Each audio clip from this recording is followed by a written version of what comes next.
The howl shattered the winter silence, jolting Elias from her restless sleep in the healer's cottage. Her herbs clattered to the floor as she rushed to the frosted window, breath catching in her throat. A trail of crimson stained the fresh snow, leading from the forest edge toward her door. "Not again," she muttered, running a scarred hand through her dark hair.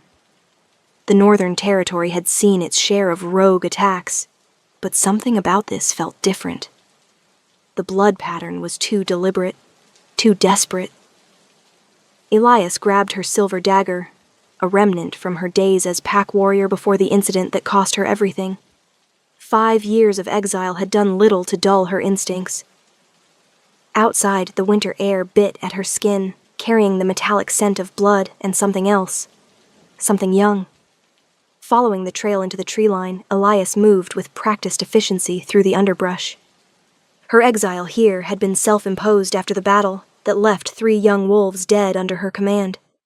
The memory still burned, but the solitude had been her choice, her penance. The source came into view as she pushed through frozen branches. Not a wounded wolf, a child. No, not entirely human.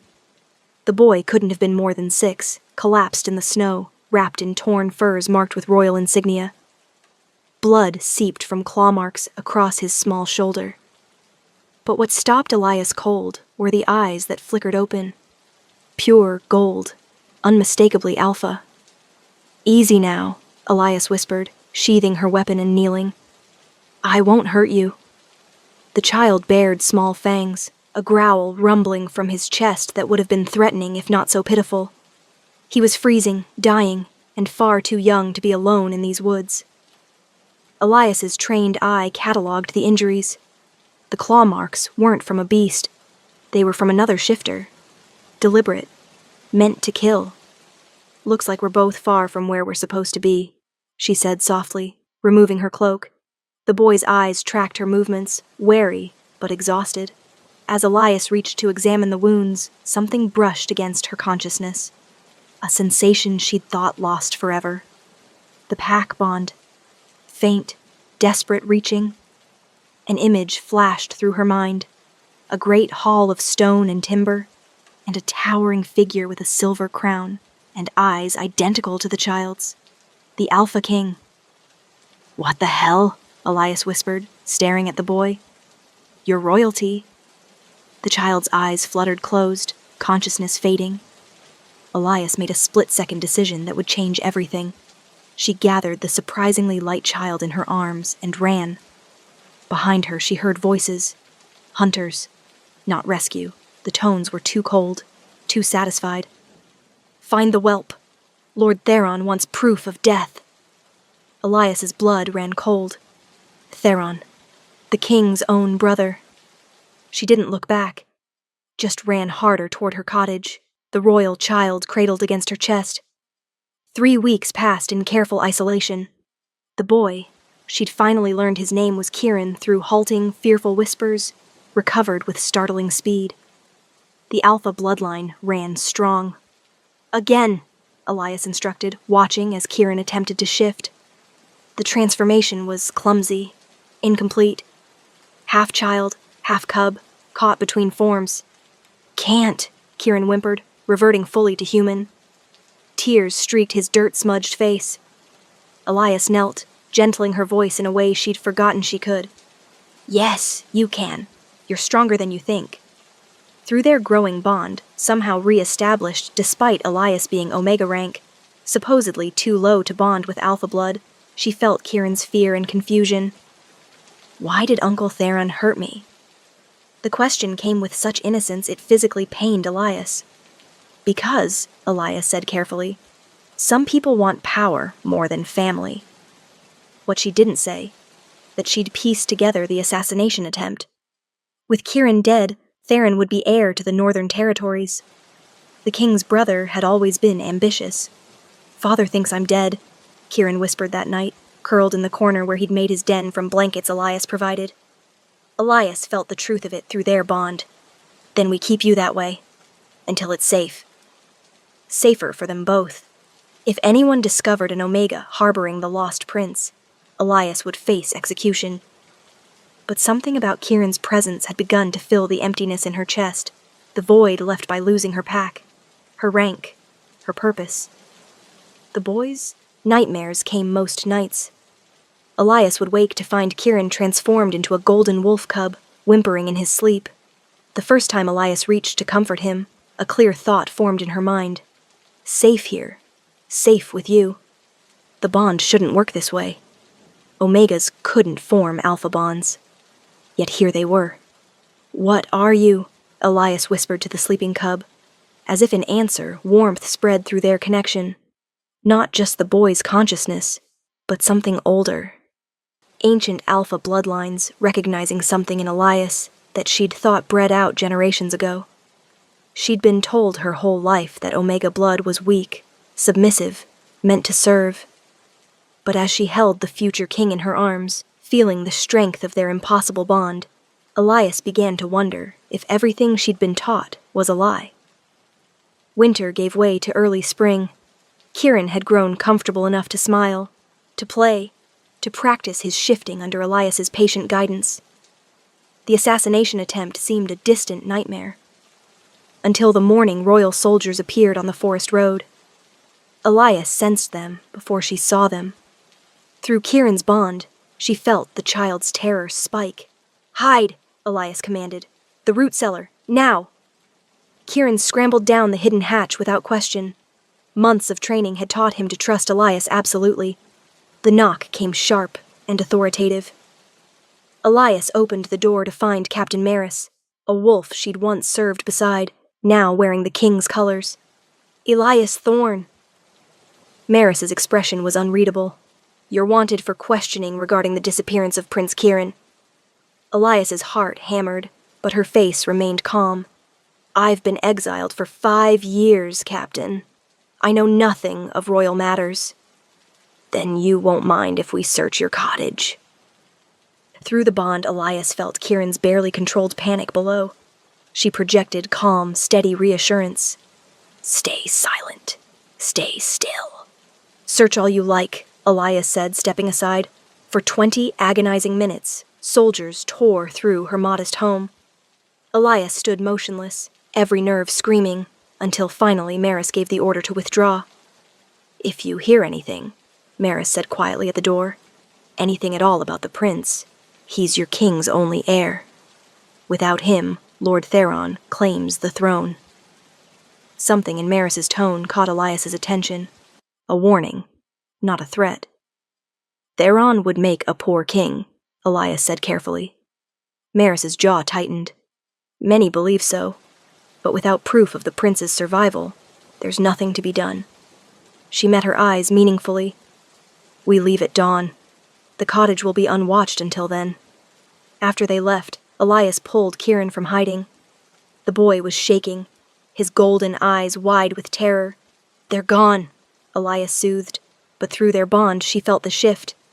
They couldn't stay hidden forever. Eventually, someone loyal to Theron would find them.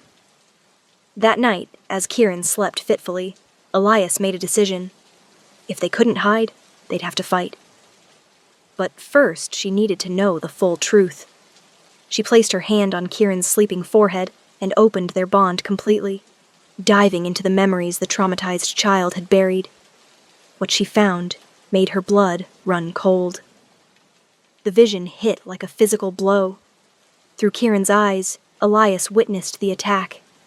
Theron's face, twisted with ambition, standing over the child prince. "Nothing personal, nephew, but your father has ruled long enough." The killing blow aimed at Kieran's heart. Kieran's mother, the queen, throwing herself between them. Her scream cut short as Theron's claws tore through her. "Run, Kieran, run!"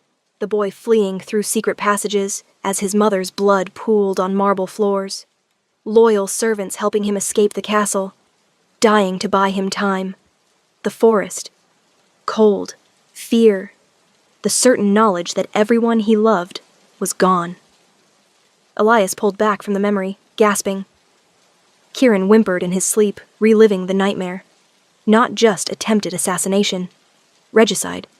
Theron had killed the queen, and Kieran was the only witness. Through their bond, Elias felt the child stir, sensing her distress. Golden eyes blinked open, old beyond their years. "You saw," Kieran whispered. "I saw." Elias pulled the boy close. "I'm so sorry." "Father doesn't know.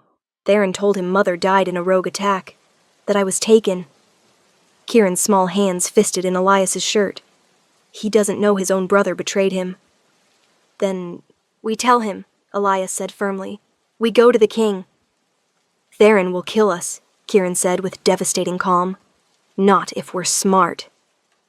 Elias's mind raced through possibilities. She'd been a tactician once, before shame drove her into exile. Those skills hadn't faded. Through their bond, she felt Kieran's fragile hope kindle. "You'll stay with me? Even at the castle?" "Always," Elias promised. The words sealed something between them, deepening their bond until it burned like forged steel.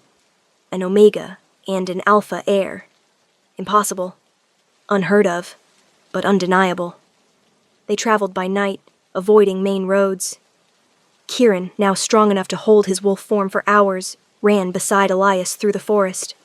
Through their bond, they moved as one, Elias's tactical mind directing Kieran's superior senses and speed. 3 days into their journey, they encountered the first patrol. Royal Guard, but wearing Theron's colors beneath the king's standard. "Down!" Elias hissed. They crouched in the underbrush as 6 soldiers passed. "The king grows suspicious," one said. "Theron needs to move soon, or lose his chance." "What of the Omega healer? The one they searched?" "Clean. Just a coward hiding from her past." They laughed and moved on. Elias felt Kieran's anger pulse through their bond. "Not a coward," the boy projected fiercely. "Doesn't matter what they think," Elias responded. "Only matters that we succeed." But the encounter confirmed her fears. Theron had supporters within the Royal Guard. They'd need allies. That night, huddled in a cave as rain poured outside, Kieran asked the question Elias had been dreading. "Why did you leave your pack?" Through their bond, hiding was impossible. Elias took a shaky breath and let the memory surface. "I was a warrior, commanded a squad of young wolves." Her voice was hollow. "We were hunting rogues. I gave the order to engage. The intel was wrong. It was an ambush." She felt Kieran's attention, non-judgmental, simply listening. 3 wolves under my command died, all under 20 years old. Elias's hands trembled. "I survived. Their families called me coward, said I should have died protecting them." "But you didn't run," Kieran said softly. "You made a choice, and it went wrong. That's not cowardice." "I lived when they died." Kieran moved closer, his small hand finding Elias's. Through their bond flowed understanding beyond the child's years. "You saved me," Kieran said simply. "You could have turned me over to Theron's men, could have protected yourself. You didn't. That's not a coward." Something in Elias's chest cracked open. The guilt she'd carried for 5 years didn't disappear, but it loosened its stranglehold. "Thank you," she whispered. Kieran curled against her. "Safe together. Always together," Elias responded. The capital city of Silver Peak rose against the mountains like a crown of stone and timber. Elias and Kieran approached at dusk, cloaked and cautious. "Remember the plan," Elias murmured. "We find Captain Maris first. She's loyal to your father, not Theron."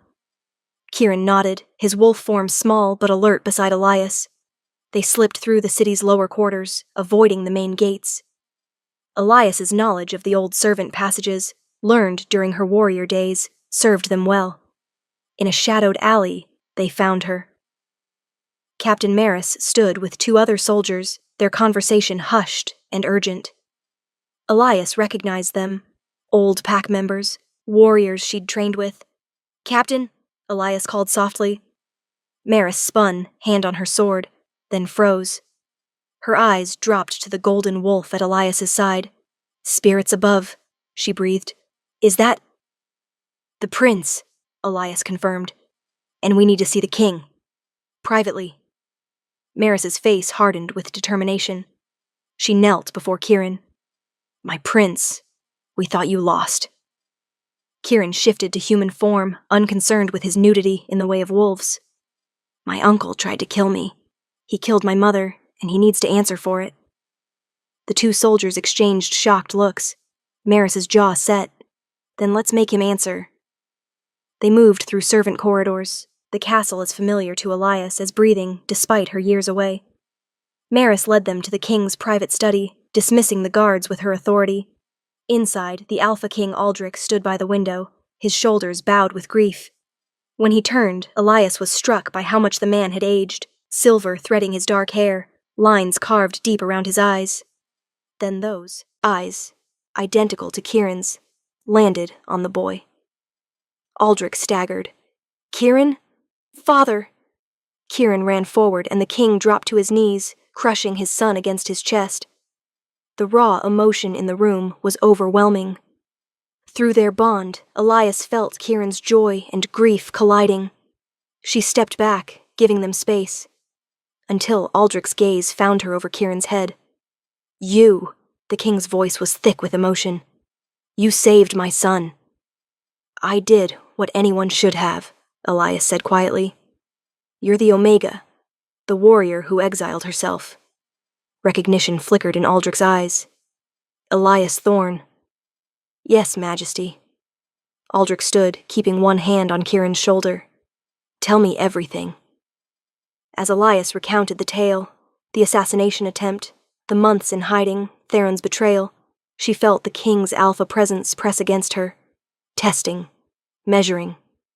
Then Aldrich's eyes widened. "You've bonded, an Omega and Alpha heir. That's impossible," Elias finished. "I know. No." Aldrich's expression shifted to something like awe. "Ancient. The oldest texts speak of true bonds that transcend rank, bonds of the spirit, not just blood." He studied Elias with new intensity. "My brother tried to kill my son and murdered my mate. But perhaps the spirit sent Kieran to the one person who could save him." Before Elias could respond, the study door burst open. Theron stood in the doorway, face contorted with rage. Behind him, a dozen soldiers wearing his colors. "Brother," Theron snarled, "I see the rumors were true. The whelp lives." Aldrich moved in front of Kieran instinctively. "Stand down, Theron. You're under arrest for treason and murder." "Am I?"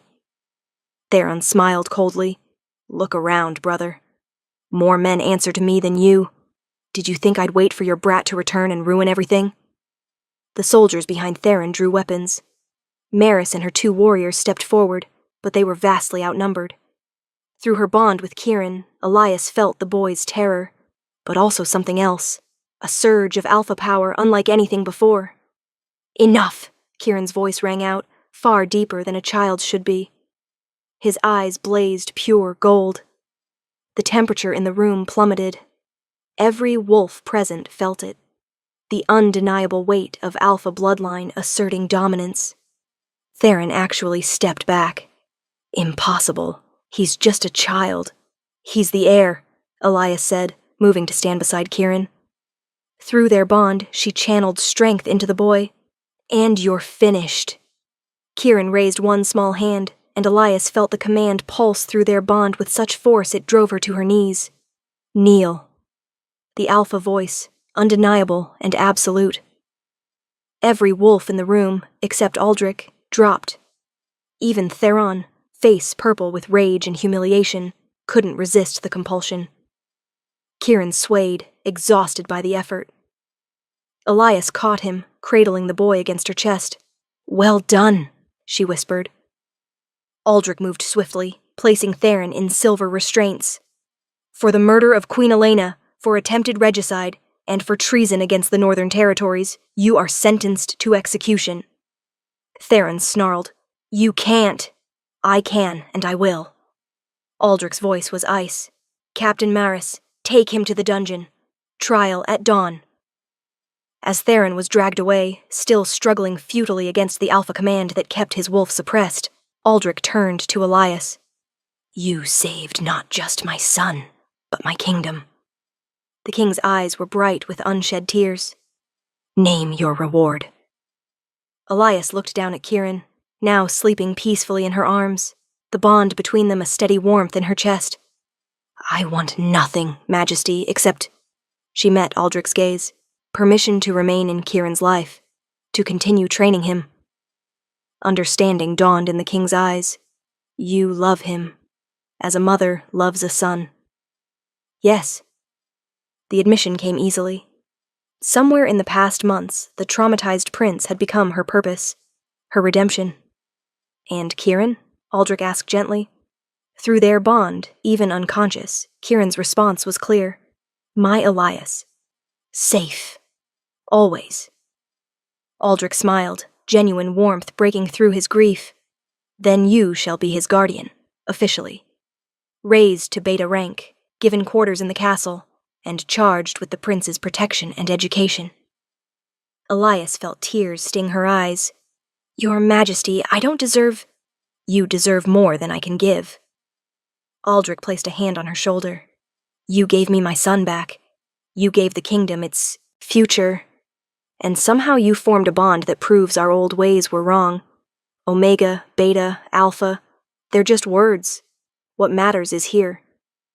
He tapped his chest. "You proved that." 6 months passed like a dream. Theron's execution had been swift, his conspirators rooted out. The kingdom mourned their queen, but celebrated their prince's return. Elias settled into her new role with surprising ease.